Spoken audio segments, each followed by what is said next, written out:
it's got to clearly depend on how bad the shot Yeah. is, though. Because if you get fouled and knocked unconscious, and then you come back, You're just going to get knocked out. yeah. If you get knocked out, that's why boxing, right? Comes in with that right, and that sudden, quick, violent rotation of the head is going to transmit a lot of rotational force, not only through the brain, but also through the brainstem, absolutely leading to possibility of a concussion. Thankfully, it didn't completely knock him out, but could absolutely result in some delayed symptoms. It's like a big part of it is speed. Anthony Joshua has that kind of speed. Joe Rogan responded to Jake Paul being hospitalized following the Anthony Joshua knockout while talking about the moment with Daniel Cormier. Rogan highlighted how devastating the punch appeared and underlined that boxing is a highly dangerous sport.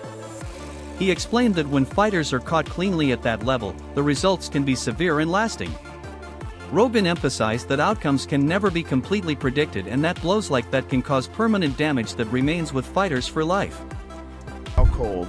He was and then done. He outboxed him for the rest of the round. How? But again, in MMA, fight probably would have been over, and he would have took less damage. Right, but isn't that a better... Sports physician Brian Sutter analyzed the aftermath of the knockout in a composed and medically focused manner. He explained that the result of the fight was mostly what many anticipated, but the main worry surfaced after Jake Paul said he feared his jaw was broken. According to Sutter, a broken jaw was entirely possible given how Anthony Joshua's right hand landed flush on the left side of Jake's face.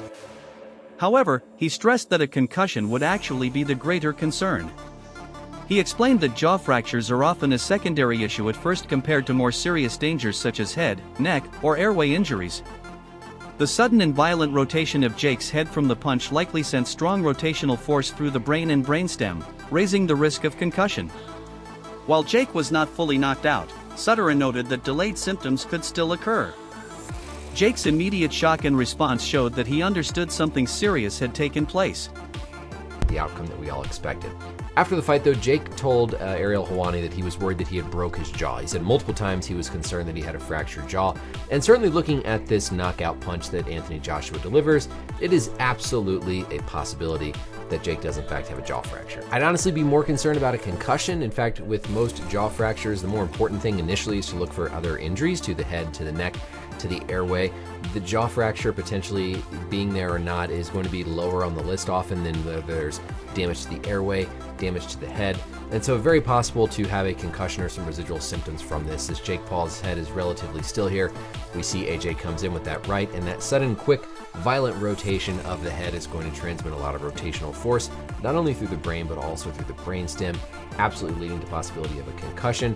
Thankfully, it didn't completely knock him out, but could absolutely result in some delayed symptoms. But you can see where the punch comes in, landing square on that left side of Paul's face. Jake's reaction was pretty telling too. Right away after it, we could see him going down on the canvas here and being very shocked. It doesn't look like there's any obvious deformity to the jaw. We won't necessarily always see a deformity to the jaw, but you could tell he clearly had realized that something serious had happened there and feeling the full power of AJ's right. And finally, on this last view, we can see a little bit better the exact location where the punch comes in. We'll talk about our jaw anatomy, the different areas of the bones, but your temporomandibular joint, where your jaw articulates with the rest of your skull, is sitting right around in this area, and the jaw is roughly coming down in this orientation. And so where that punch comes in from Joshua is a little bit more kind of flush right in the center of the mandible, but also up close. Joe Rogan had already predicted before the fight that it would end badly for Jake Paul. He explained that Jake was accustomed to facing older or retired opponents, but this time he was stepping in with one of the top heavyweights in the world.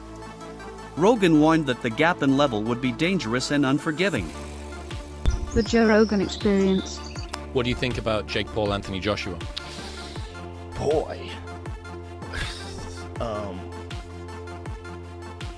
Well, realistically, it's one of the craziest propositions of all time. You take a guy who just had a boxing match that looks like a sparring match with a 58-year-old Mike Tyson, and then you're going to fight one of the absolute scariest knockout artists in the heavyweight division. Maybe we should watch the Francis Ngannou fight. So you could see, let's watch that real quick. Just so you can see what Anthony Joshua is capable if he's fighting someone that's not in his league. Okay, look, Usyk beat him, and he beat him twice, and Andy Ruiz caught him in the first fight and dropped him and stopped him. The aftermath of Jake Paul entering the ring with Anthony Joshua triggered a wave of reactions throughout the boxing world. While some fans hurried to praise Jake for his bravery and willingness to face a dangerous opponent, many respected figures within boxing strongly pushed back against that narrative. Luke Thomas was among the loudest voices challenging the praise Jake Paul received. He made it clear that the reactions surrounding the fight felt wildly overstated. According to Thomas, people were applauding Jake simply for surviving rather than truly competing. He pointed out that Anthony Joshua did not fight at full intensity and intentionally held back many of his punches. From Thomas's viewpoint, this was not a competitive boxing match, but a controlled scenario in which a top-level heavyweight showed restraint. Jake's performance did not show skill, development, or tactical intelligence. Instead, Thomas argued that Jake appeared overwhelmed for most of the fight, struggled to engage in any meaningful way, and failed to show genuine intent to win. I initially watched the Jake Paul versus Anthony Joshua fight. I think I would say that my conclusions now still match most of what I said when I was watching on the initial broadcast, which is that Joshua, he did look a little rusty to me, I'm sorry, but he did. That Jake is, probably a little bit better than we suggested he might be. When I say we, I mean like the hardcore fight community, the fight fans, the people who work in the industry to a degree. Sometimes there is a suggestion that he can't do anything. And I would be like, well, that's a little much. He can do stuff. I mean, it's limited what he can do. It's very limited what he can do. But there is a little bit too much anger towards him sometimes, or just dismissiveness, maybe is a better way to put that. And I don't really co-sign on some of that. He's got some ability. He's not good. Listen to me very carefully. He's not good. But is he the caricature that he is sometimes made out to be in terms of his pure boxing skill? I think it goes a little overboard sometimes. But that isn't the reason why I wanted to make this video. What I wanted to make this video about is two things. One, after the fight was over, I got on social media and people were like hugely negative about the fight. And I did not think that the fight was good. In fact, I thought the fight was, like most Jake Paul fights, pretty bad, although him surviving kind of feeds into the story of him being perhaps a little bit better than we sometimes think, although I don't really co-sign on that. Let me make the point. The first point is, I think people are overreacting a little bit. People were suggesting when I got on social media that this was like the biggest farce they'd ever seen in their life, and that this was, how could he fight like this, and this was a disaster, and Joshua should have got him out there earlier.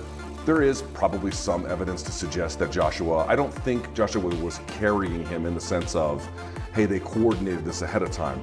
But was Joshua really stepping on the gas? No, I don't think he was really stepping on the gas. There were times I think he clearly pulled. The aftermath of Jake Paul entering the ring with Anthony Joshua triggered a wave of reactions throughout the boxing world.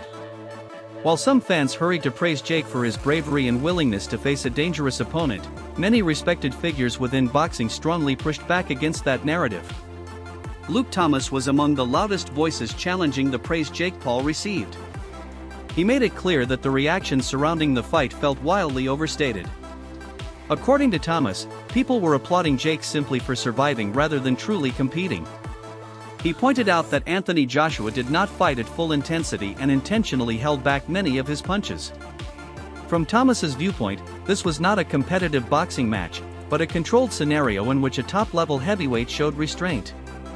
Jake's performance did not show skill, development, or tactical intelligence.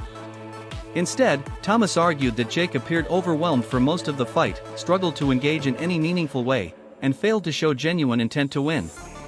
To the hospital, I think I broke my jaw. We all know he broke his jaw. We all know we've seen the x-ray. There is a video of the x-ray that he showed us on his Instagram, so that was no AI. And it showed where his jaw had to be reconstructed and, wired, right? So he can't have any hard foods for a while.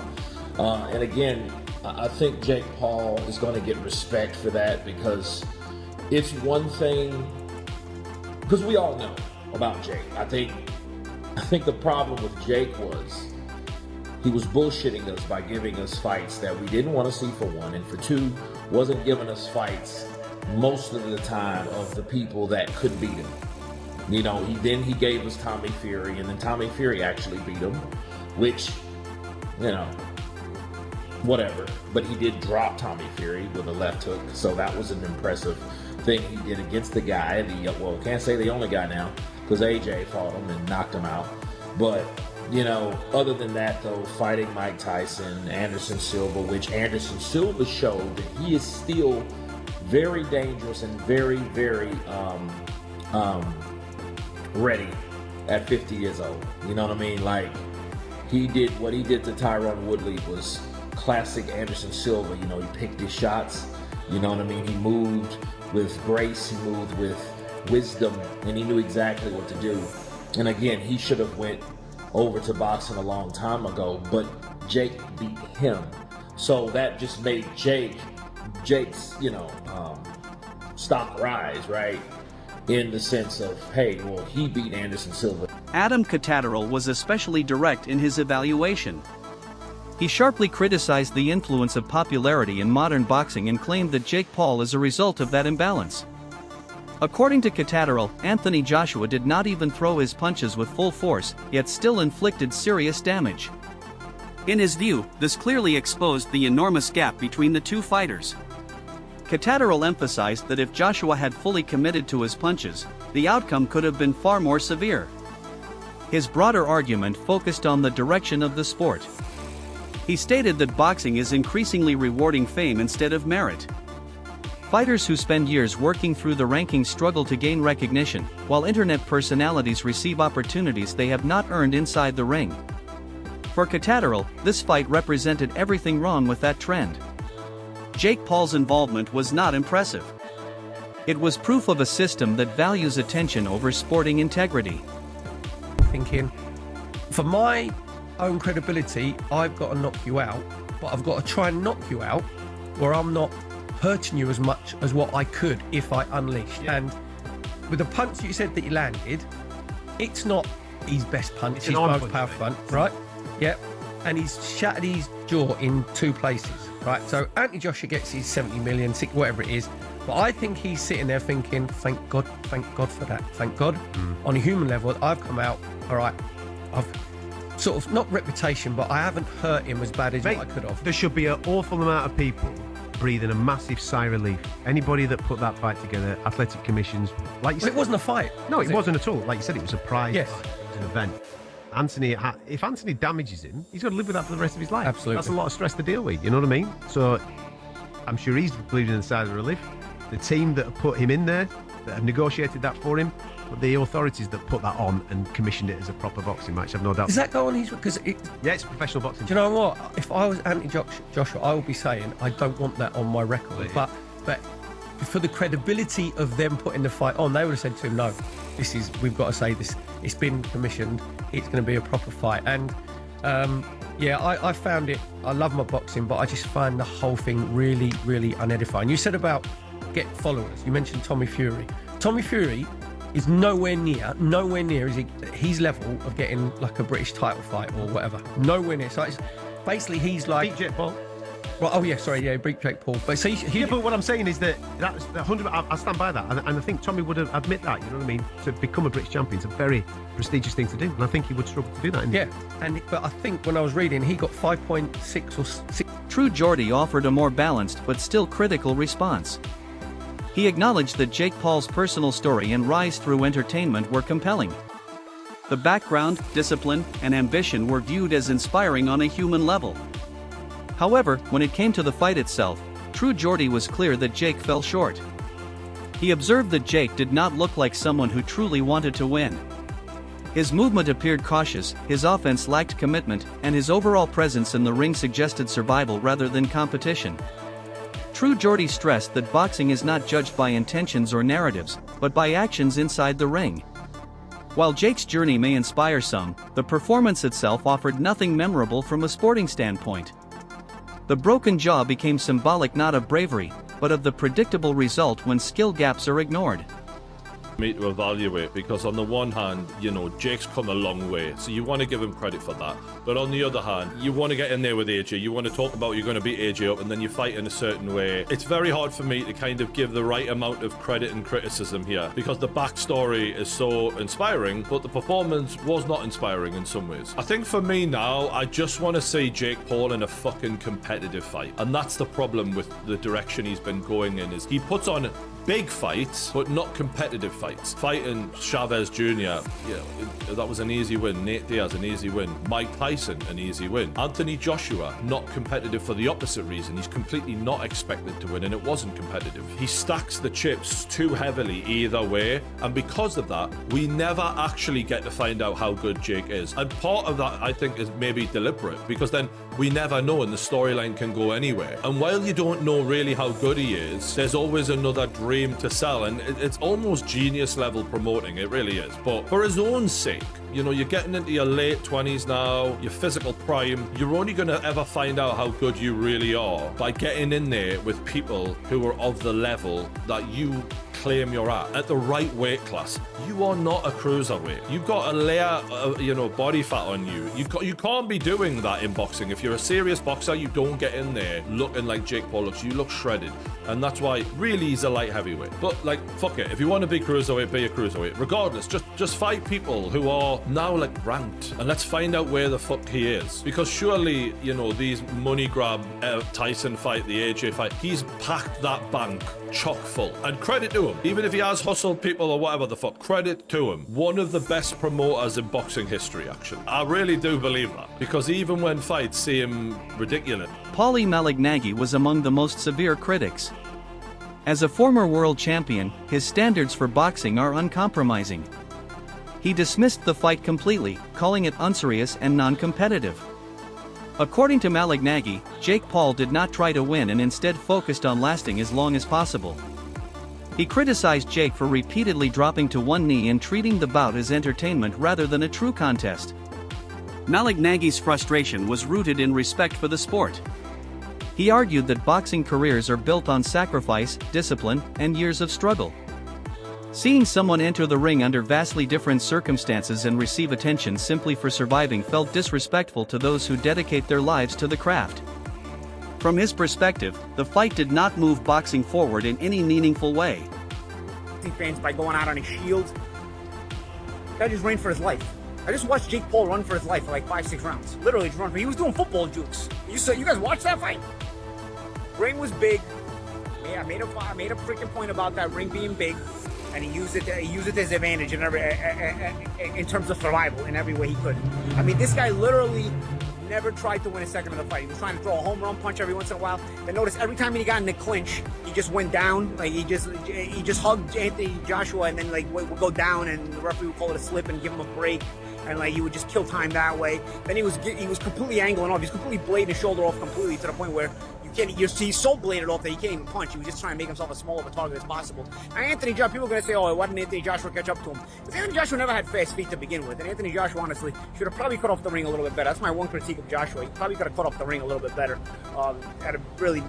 Joshua's always never really had the best feet, but in terms of cutting off the ring, he could have at least done that. But honestly, what do you want the guy to do? I mean, this guy ran for his life in a 22 by 22 foot ring. That ring was huge. That ring was huge. I can't believe what I just watched, guys. I'm seriously, like, dude, that's it. This was AJ's chance. Could have went out on his shield and his chance to say, yeah, get the respect of the boxing community. This was the one that could have got him the respect of the boxing community. This was the one. He came out with all these rap crap and doing the Hulkamania crap and all that other stuff and all that stuff. And I'm thinking to myself, is he that calm, or is he literally just setting up his own demise? I don't know. AJ came out to the ring really serious, which you expect. And then, I mean, he never fought. Jake never fought. Like, he never fought the whole fight. And then in the end, what happened? You get stopped anyway. You took some shots anyway. His mouth was bleeding at the end of the fight. That concludes today's video. Stay tuned. Until next time.